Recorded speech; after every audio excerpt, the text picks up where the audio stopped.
जय श्री गणेश दोस्तों, welcome to new diamond classes. मैं करण खरे आपका एक बार फिर से स्वागत करता हूं आपकी कंप्यूटर की क्लास में। ठीक है, ये आपका लेक्चर 17 है। इससे पहले के लेक्चर अगर आप लोगों ने नहीं देखे हैं तो आपको डिस्क्रिप्शन में प्लेलिस्ट मिलेगी, आप लोग देख सकते हैं। ये आपके व्यापम के एग्जाम पे बेस पे है। सारे जितने भी एग्जाम व्यापम करवाता है, सारे प्रीवियस ईयर पेपर व्यापम के यहाँ पर आपको कराए जा रहे हैं। ठीक है, आप लोग सभी यहाँ पर देख सकते हैं कि अभी तक आपके ग्रुप 4 के जो पेपर जितने भी थे 2018 के, वो सारे आपको करा दिए गए हैं। अब आगे और आपके पेपर चल रहे हैं। प्रीवियस ईयर पेपर पे ये क्लास है, आप लोग ये प्रीवियस वीडियो देख सकते हैं जाके। चलिए यहाँ पर हम लोग आज देखते हैं कौन सा पेपर हमने लिया है। यहाँ पर सीए, यहाँ पर देखिए आप लोगों के लिए आज ग्रुप 2 का पेपर है। यहाँ पे ग्रुप 2 सब ग्रुप 2 का पेपर यहाँ पर आपके लिए लिया गया है, जो कि आपकी 2018 की वैकेंसी है ये भी। ठीक है, अब आप लोग इसमें भी देखेंगे कि आपके ग्रुप 4 से कितने सारे क्वेश्चन इसमें रिपीट हुए या फिर इसमें से ग्रुप 4 में रिपीट हुए हैं। ठीक है, इसलिए व्यापम के प्रीवियस ईयर पेपर पढ़ने के लिए आपको कहा जा रहा है, सारे पेपर आपको पढ़ना चाहिए। चलिए, तो पहले प्रश्न की तरफ पढ़ने से पहले हम लोग कहेंगे कि आप लोग एक बार वीडियो को लाइक कर दीजिए और शेयर कर दीजिए। ठीक है, शेयर जरूर करिएगा वीडियो को। चलिए, तो पहला यहाँ पर हम लोग देखते हैं प्रश्न आपका यहाँ पर क्या कह रहा है। आपसे यहाँ कह रहा है कि एमएस एक्सेल 2010 में डेटा को, देखिए यहाँ पे डेटा को पढ़ने के लिए डेटा में आसान बनाने के लिए आप डेटा के ब्लॉक में विभिन्न डैश ऑप्शन लागू कर सकते हैं। देखिए विभिन्न ऑप्शन लागू कर सकते हैं, तो कितने ऑप्शन यहाँ पे कंडीशनल फॉर्मेटिंग, यहाँ पर बिल्कुल यहाँ पर इसका राइट आंसर है। ठीक है, बिल्कुल यहाँ पे कंडीशनल फॉर्मेटिंग यहाँ पर बिल्कुल इसका राइट आंसर है। ये कहाँ पे प्रेजेंट होता है मैं आपको बता देता हूँ, कुछ पिक्चर के माध्यम से आपको मैं दिखा देता हूँ। ये आपका एमएस एक्सेल यहाँ पे खुला हुआ है। कंडीशनल फॉर्मेटिंग यहाँ पर आप लोग देख सकते हैं कि होम टैब आपका यहाँ पर है। इसके बाद आपको यहाँ पर दिख रहा है कंडीशनल फॉर्मेटिंग का ऑप्शन यहाँ पर दिखाई दे रहा है। ठीक है दोस्तों, यहाँ पर ये कहाँ पर होम टैब में आपको स्टाइल्स वाले डायलॉग बॉक्स में आपको ये पाया जाता है। आगे बढ़ते हैं यहाँ पे नेक्स्ट प्रश्न की तरफ। एमएस एक्सेल 2007 में, ठीक है, ऑटो सम विकल्प को यहां से एक्सेस किया जा सकता है।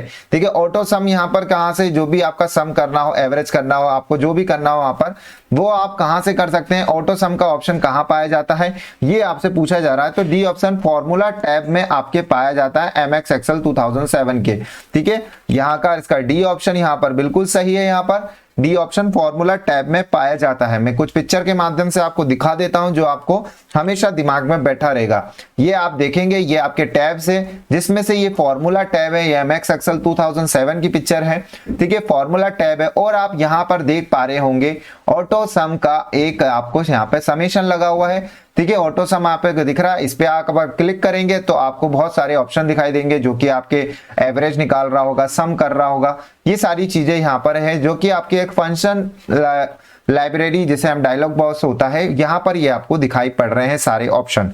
चलिए आगे बढ़ते हैं। अब आपको याद रहेगा फॉर्मूलाज में आपका क्या पाया जाता है, आपका ऑटो सम पाया जाता है। चलिए, एमएस एक्सेल 2007 में आपसे पूछा गया है इंसर्टिंग, देखिए यहाँ पे इंसर्टिंग टेबल ऑप्शन को डैश से एक्सेस किया जा सकता है। देखिए इंसर्टिंग टेबल ऑप्शन को डैश से एक्सेस किया जा सकता है, ये आपको बताना है। तो इंसर्ट टैब में, देखिए कोई भी चीज इंसर्ट करनी है आपको इंसर्ट टैब में ही जाना पड़ेगा।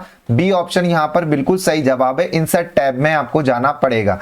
चलिए आगे बढ़ते हैं यहाँ पे नेक्स्ट प्रश्न की तरफ। नेक्स्ट प्रश्न से पहले ये बता देता हूं मैं, ये देखिए, ये आप इंसर्ट में गए, यहाँ पर इंसर्ट टैब में आपने क्लिक करा और यहाँ पर आप लोग टेबल्स देख पा रहे हैं। आपके यहाँ पे प्रो टेबल और टेबल्स का ऑप्शन यहाँ पर आपको दिखाई दे रहा है। यहाँ से आप टेबल को इंसर्ट कर सकते हैं आप। ठीक है, चलिए आगे बढ़ते हैं। यहाँ पर क्वेश्चन 4 आपसे पूछा जा रहा है एमएस एक्सेल 2010 में आपसे पूछा है यहाँ पे कि फ्रीज पैंस, ठीक है, फ्रीज पैंस बटन को यहाँ से, देखिए फ्रीज पैंस बटन को यहां से एक्सेस किया जा सकता है। देखिए कहां से एक्सेस किया जा सकता है ये बताइएगा। आप लोग वीडियो को लाइक नहीं करते हैं दोस्तों, बहुत ही गलत बात है। आपके लिए इतनी मेहनत से वीडियो बनाया जाता है, एटलीस्ट आप वीडियो को लाइक तो कर ही सकते हैं। अच्छा नहीं लग रहा है तो एटलीस्ट कमेंट कर दीजिए आपको वीडियो में सही नहीं लग रहा है, जो भी है जैसा भी है, पर वीडियो को लाइक करके हमें थोड़ा मोटिवेशन दे यहाँ पर। चलिए फोर्थ का यहाँ पर जो आंसर होगा आपका, ध्यान रखिएगा, यहाँ पर व्यू टैब में आपको जाएंगे तो आपको यहाँ पे फ्रीज पैन्स का जो ऑप्शन बटन है वो दिखाई देगा यहाँ पे व्यू टैब में, यानी कि ए ऑप्शन यहाँ पर बिल्कुल सही है। ये देखिए आपको इतने पिक्चर के माध्यम से मैं आपको दिखा रहा हूं जैसे कि व्यू टैब, तो इसके लिए तो लाइक बनता है आपको। ये आप व्यू टैब में आप जाएंगे, ये एक व्यू टैब आपको दिख रहा है, एक रिव्यू टैब के जस्ट बाजू में होता है। व्यू टैब के बाद आपको दिखाई देगा यहाँ पर फ्रीज एंड पैन्स, यहाँ पर दिखे, यहाँ पे फ्रीज पैन यहाँ पर दिखाई दे रहा है आपको, बिल्कुल यहाँ पर मैंने गोला बना दिया है, ये आप देख सकते हैं, ये आपका फ्रीज पैन्स का ऑप्शन है, ये इस ऑप्शन यहाँ पर पाया जाता है व्यू टैब के अंदर। चलिए आगे बढ़ते हैं। यहाँ पर MX Excel 2010 में देखिए सबसे ज्यादा यही पूछता है कि ये चीज कहां पाई जाती है, आपको वो बस यही चीजें पूछेगा, चाहे वो MX Excel 10 हो या 7 हो, विंडो 7 हो या विंडो 10 हो, ये सारी चीजें में यही पूछता है वो। निम्नलिखित में से कौन सा विकल्प उच्च तक के विभिन्न मानों को प्रतिनिधित्व करने के लिए रंगों के विभिन्न शेड्स को इस्तेमाल करेगा? ठीक है, यहां पर आपको बताना है। फिफ्थ का ऑप्शन है आपको यहाँ पर डी ऑप्शन यहाँ पर सही जगह है, कलर्स की बात कर रहा है वो, शेडोज की, तो ध्यान रखिएगा कलर स्केल्स यहाँ पर बिल्कुल सही जवाब है। यहाँ पे स्केल्स, यहाँ पर डी ऑप्शन बिल्कुल सही जवाब है आपका। ये आपका कहाँ पाया जाता है? अगर आप फॉर्मेट कंडीशनिंग की हमने बात करी थी, वहां पर अगर आप देखेंगे, ठीक है, आप गए होम टैब में, ठीक है, आपका होम टैब, वहां पर अभी कंडीशनल फॉर्मेटिंग मैंने आपको बताया था ऊपर ही, यहां पर आपको दिखाई देगा आपका कलर स्केल्स का ऑप्शन यहाँ पर, ठीक है। ये बहुत तरीके के कलर्स हैं, स्केल्स यहाँ पर रहते हैं। आपका जो भी फाइल आप बना रहे हैं MX Excel पे, उसको आप सेल्स को कलर्स में यहाँ पर रख सकते हैं। चलिए आगे बढ़ते हैं। यहाँ पर फिर से एक एक्सटेंशन का क्वेश्चन आया है, पिछली क्लास में हमने एक्सटेंशन देखे थे। चलिए हमने पिछली क्लास में टेम्पलेट्स का एक्सटेंशन देखा था। MX Excel 2010 में एक, ठीक है, मैक्रो सक्षम वर्कबुक के लिए एक्सटेंशन क्या है? ठीक है, आपको एक्सटेंशन बताना है। ठीक है, सिक्स्थ का ऑप्शन यहाँ पर आपका सी होगा, क्योंकि मैंने ये आपको बताया था, ठीक है, मैक्रो एनेबल वर्कबुक के नाम से आपको एक्सटेंशन मैंने बताया था, जो कि आपका जो एक्सटेंशन है XLSM यहाँ पर बिल्कुल इसका एक्सटेंशन होता है। ध्यान रखिएगा, एक मैक्रो सक्षम वर्कबुक का एक्सटेंशन मैंने आपको बताया था, और टेम्पलेट्स का जो मैंने आपको बताया था वो XLTX यहाँ पर इसका बताया था। ये टेम्पलेट्स का मैंने आपको एक्सटेंशन बताया था। ठीक है, यहाँ पर आपका सी ऑप्शन बिल्कुल सही जवाब है आपका।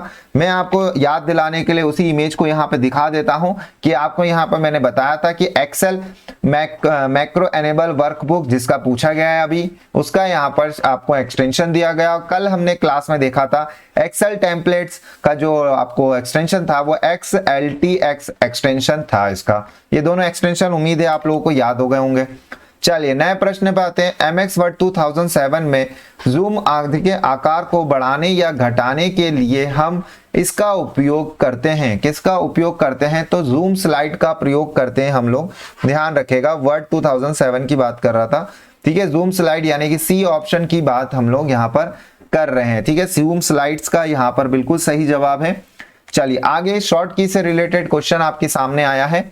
MX Word 2010 में एक वाक्य या एक शब्द क्या रेखांकित यानी कि अंडरलाइन करने के लिए उपयोग की जाने वाली शॉर्ट कट कुंजी यहाँ पर आपको बतानी है। देखिए अंडरलाइन, जैसे मैंने ये अंडरलाइन किया, ये अंडरलाइन किसी वर्ड के नीचे आपको करनी है तो कंट्रोल U आपको उस शब्द को सिलेक्ट करके दबाएंगे तो उसके नीचे अंडरलाइन आ जाएगी। सी ऑप्शन यहाँ पर बिल्कुल सही जवाब है यहाँ पर आपका।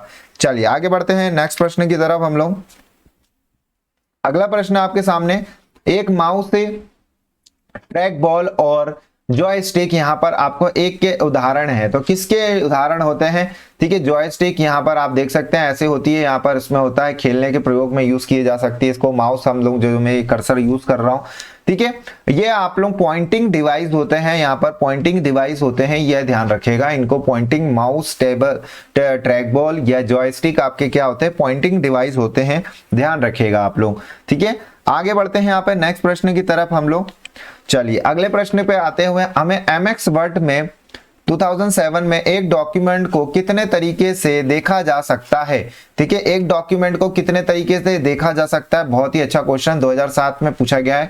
एमएक्स वर्ड 2007 में एक डॉक्यूमेंट को कितने तरीके से देखा जा सकता है, तो 5 तरीकों से यहाँ पर उसको देखा जा सकता है। ध्यान रखिएगा, ये ऑप्शन यहाँ पर बिल्कुल सही जवाब है कि 5 तरीकों से उसे देखा जा सकता है। चलिए आगे बढ़ते हैं अगले प्रश्न की तरफ।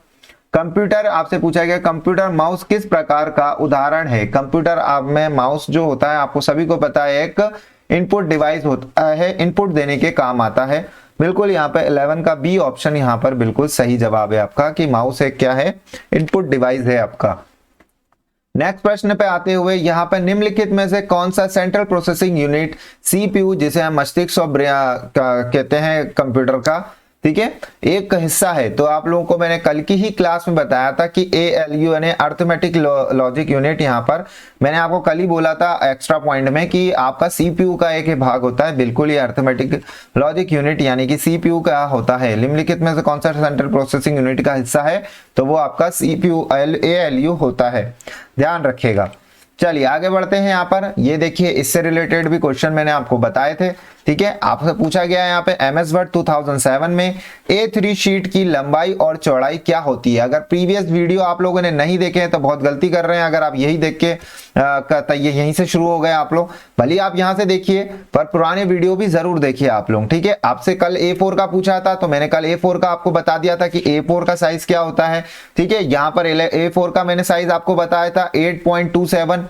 ठीक है, आपको मैंने तो 11.69 ये मैंने A4 का बताया था आपको। ठीक है, आज आपको पूछा गया है यहाँ पर उसने कि ये आपको जैसे कि ये अप्रॉक्स यहाँ पे लिखा हुआ A4 का साइज, ठीक है, A3 का साइज उसने पूछा है आपसे, तो आपको A3 का साइज पता होना चाहिए यहाँ पर। तो जो कि आपका यहाँ पे 11.69 यहाँ पर 11.69 इंटू 16.54, ठीक है, ये रिपीट होती है, लास्ट की वैल्यू ध्यान रख लीजिएगा, मैंने इसी तरीके से याद रख रखे थे।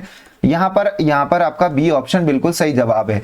ठीक है, बिल्कुल ध्यान दीजिएगा, यहाँ पर आपका बी ऑप्शन बिल्कुल सही जवाब है। और A2 का मैंने आपको बताया था 16.53, आपको मैंने इसकी लंबाई और चौड़ाई इसकी 23.539 थी, शायद से देख लीजिएगा आप लोग। ठीक है, मैंने कल की क्लास में बताया था आप लोगों को, ये चीज ध्यान रखिएगा। ये आपका A2 का है, ये आपका A3 का है, ये आपका A4 का है। ठीक है, चलिए आगे बढ़ते हैं। यहाँ पर जो आंसर था हमारा बी ऑप्शन यहाँ पर बिल्कुल सही जवाब है। A3 का साइज आपसे पूछा गया था। एमएस वर्ड में 2007 में टेक्स्ट को डैश में बदलने के लिए कंट्रोल आई का एक्शन का उपयोग किया जाता है।